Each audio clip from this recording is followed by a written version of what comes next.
What's up, Ragin Nation? How's it going? This is Alex. You're watching the Ragin Ronin review. Got a review for you. I saw Hunter Killer. Hunter Killer is a military/political thriller. No, it's not. It's a submarine thriller. I haven't seen a submarine thriller in a really long time. Last time I saw one was, I think, Crimson Tide, or at least the last decent one that I saw was Crimson Tide, and that was back in the 90s. Really loved that movie, directed by the late Tony Scott. But Hunter Killer is directed by Donovan Marsh, and it stars Gerard Butler, Gary Oldman, and Common. I think this is a pretty solid cast. I like Gerard Butler. He hasn't starred in too many great movies lately, but I like Gerard Butler.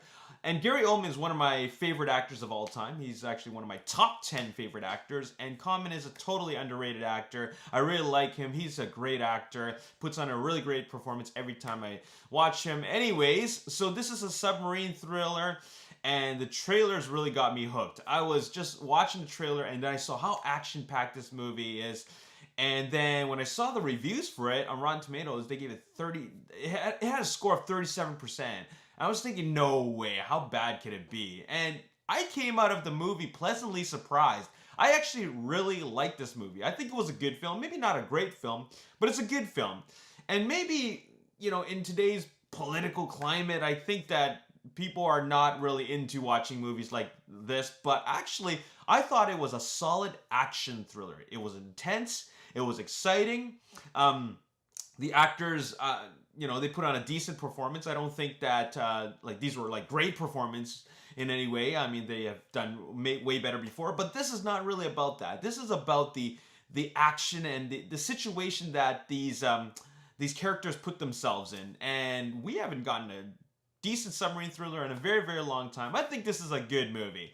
And like I said, it's full of it. It's got intense moments, and it's actually surprisingly quite action-packed. I mean, it isn't just a submarine thriller where all the action takes place underwater. There are moments where we have action above the water, and it's a pretty cool movie. And, you know, actually, I want to say that this movie reminds me a lot about the action movies of the 90s. A lot of military action thrillers of the 90s. For example, I'm just going to throw a few out there. The Rock. Crimson Tide. Gotta mention Crimson Tide. Behind Enemy Lines. I think that's a very comparable film to this one. What else we got? Broken Arrow from director John Woo. And the 90s were a time where there were a lot of films like this. A lot of, like, really solid action movies came out. And Hunter Killer really reminded me of that era. And when I was watching it, I wasn't thinking about how realistic it was. I was just thinking about how much I was entertained. And the pacing of the movie was really done quite well. And I don't think this movie is too original, but it still, at the end of the day, entertained me from beginning to end. So I really liked it. And a lot of those underwater scenes, like the submarine scenes, are really, really cool. Like, they show you a lot of technical aspects of what it's like to be in a submarine, and it's cool. So there you have it. It's got some couple of cliche moments here and there, but what movie doesn't have that?